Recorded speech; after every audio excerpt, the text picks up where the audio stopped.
لوگوں پر قیامت کے دن نگاہ رحمت نہیں فرمائے گا جو غیروں کو بانٹیں اور ان کے اپنے پریشان ہوں. پہلے اپنوں کو دیں, ٹھیک ہے, اس کے بعد اپنے غریب مسلمان پڑوسیوں کو دیکھیں, اپنے غریب ملازمین کی فکر کریں. اس کے بعد میں عرض کروں گا میٹھے اسلامی بھائیوں, عاشقان رسول کی مدنی تحریک دعوت اسلامی جو دنیا بھر میں سنتوں کی خدمت کر رہی ہے, جو ہمیں رمضان کیسے گزارنا ہے بتاتی ہے, جو رمضان میں گناہوں سے کیسے بچانا ہے ہمیں بتاتی ہے. ارے پورے مہینے کا اعتکاف تو حدیث میں ہی سنا تھا کہ پیارے آقا نے ایک بار زندگی میں پورے مہینے کا اعتکاف کیا, مگر دنیا میں کہیں پورے مہینے کا اعتکاف نہ سنا تھا. اللہ سلامت رکھے امیر اہل سنت کو, کیا فارمولہ لے کر آئے ہیں کہ بندے گناہ سے بچ نہیں پاتے, باہر رہتے ہیں تو گناہوں میں پڑ ہی جاتے ہیں. اگر گناہوں سے بچ کر رمضان گزارنا ہے تو آ جاؤ, پورا مہینہ ہی اعتکاف کر لیتے ہیں.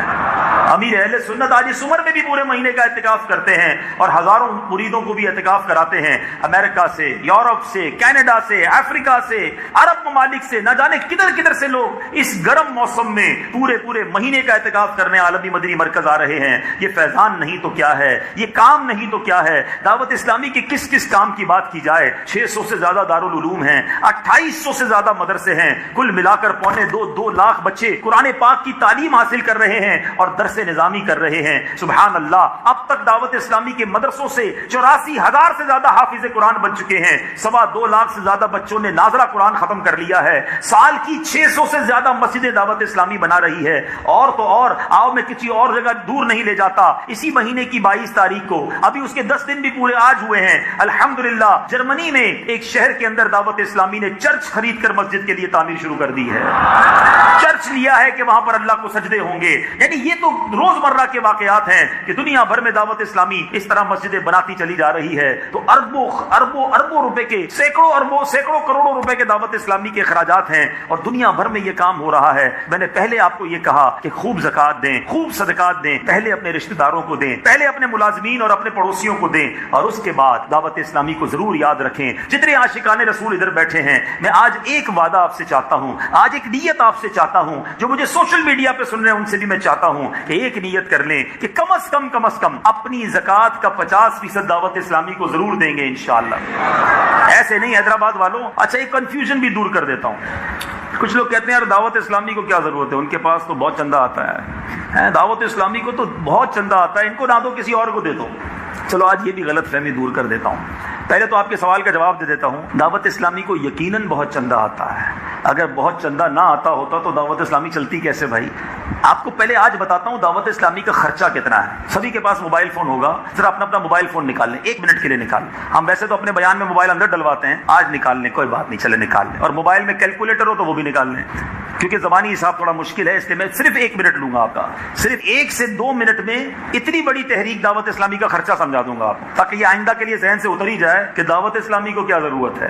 آپ کو پتہ ہے دعوت اسلامی کے اجیر کتنے ہیں, امپلائیز, وہ لوگ جن کو دعوت اسلامی نے تنخواہ دینی ہوتی ہے, کم و بیش 26,000. کتنے, ذرا زور سے بولے, اور اپنے موبائل کے کیلکولیٹر میں لکھیں 26,000.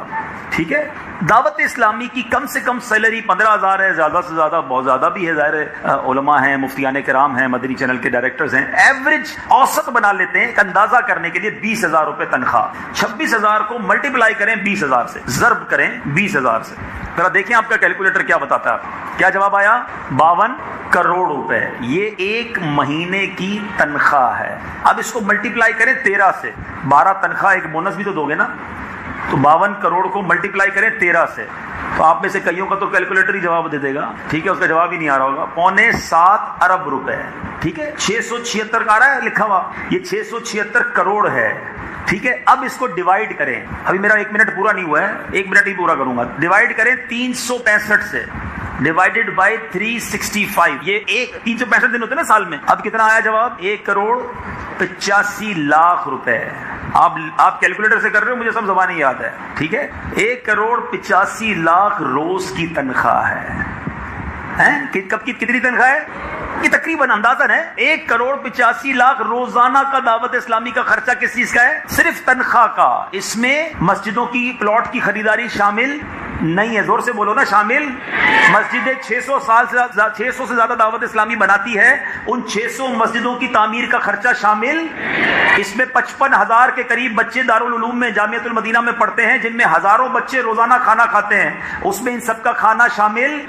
دعوت اسلامی کے 2800 سے زیادہ مدرسے ہیں اور 600 سے زیادہ دارالعلوم ہیں. یہ کل ملا کے 3400 ہو گئے. دعوت اسلامی کے فیضان مدینہ ملا لیں, پراپرٹیاں ملائیں تو 5000 کے قریب پراپرٹیاں ہیں. ان 5000 پراپرٹیوں کے الیکٹرک کے بل شامل نہیں ہے. ان 5000 پراپرٹیوں کے پانی کا خرچہ شامل نہیں ہے. اچھا جناب, اور آگے چلتے ہیں. دعوت اسلامی کے 3 چینل چل رہے ہیں. مدنی چینل اردو, بنگلہ دیش, انگریزی میں. یہ 3 چینل 7 سیٹلائٹ کی فیس بھر رہے ہیں. ہزاروں نہیں لاکھوں ڈالر مہینے کی اس کی فیس ہے. وہ فیس اس خرچے میں شامل نہیں ہے. اب بتاؤ خرچہ کتنا ہے دعوت اسلامی کا؟ صرف تنخواہ میں نے آپ کو بتایا. آج کا دن کیا تاریخ تھی؟ 2 مئی. ہم نے گزار دیا, رات کو آ کے اجتماع میں بیٹھ گئے. آج بھی دعوت اسلامی کے 1,85,00,000 خرچ ہو چکے ہیں.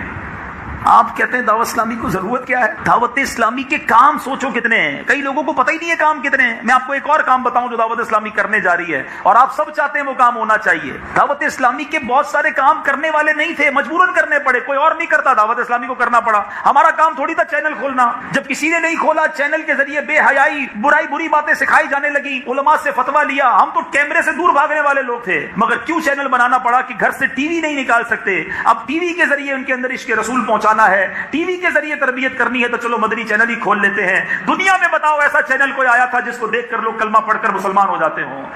کوئی ایسا چینل دنیا میں نہیں دیکھا ہوگا کہ جس کو دیکھ کر لوگ اپنے ماں باپ کے ہاتھ چومنا شروع کر دیں. ارے یہ تو سنا تھا کہ ٹی وی دیکھ کر بچے خراب ہو گئے. یہ کیسا ٹی وی چینل آیا ہے کہ جس کو دیکھتے ہیں تو لوگ خوف خدا میں رونا شروع ہو جاتے ہیں, ماں باپ کا ادب کرنا شروع ہو جاتے ہیں, 5 وقت کے نمازی بننا شروع ہو جاتے ہیں. بے پردہ عورتیں چینل دیکھتی ہیں, با پردہ بن جاتی ہیں. ارے اردو میں شروع کیا, انگریز ممالک سے میسج آیا, بڑا کمال کا چینل کھولا ہے, ہمارے بچوں کو اردو نہیں آتی ہے, مہربانی کیجئے, کرم کیجئے. ایک اور خرچہ سر پر لیا, دعوت اسلامی نے انگریزی مدنی چینل شروع کر دیا. بنگلہ دیش سے ڈیمانڈ آئی, جناب ہمارے لوگ اردو چینل پہ سیکھنا چاہتے ہیں, اردو سمجھ نہیں آتی, کرم کیجئے. ایک اور خرچہ اپنے اوپر ڈالا, بنگالی چینل شروع کر دیا. اب بتاتا ہوں دعوت اسلامی کیا کرنے جا رہی ہے. زبردست ڈیمانڈ ساری دنیا سے آ رہی ہے. جناب کچھ کیجئے, ہر بچے کے ہاتھ میں موبائل فون ہے, آئی پیڈ ہے, اور بچہ جناب بے حیائی اور برے چیزیں دیکھ رہا ہے. ہم کارٹون چھڑوا نہیں سکتے. کارٹون دیکھتا ہے تو کبھی بھگوان کہنا شروع کر دیتا ہے, کبھی کارٹون دیکھتا ہے تو شراب کی بات کرتا ہے, کبھی سنیما کی بات کرتا ہے, کبھی غلط باتیں کرنا شروع کر دیتا ہے. بچہ اس کام میں پڑ گیا ہے. خدارا دعوت اسلامی کچھ کرے. ارے دعوت اسلامی کا یہ کام نہیں تھا, مگر پچھلے مرکزی مجلس شورا کے مشورے میں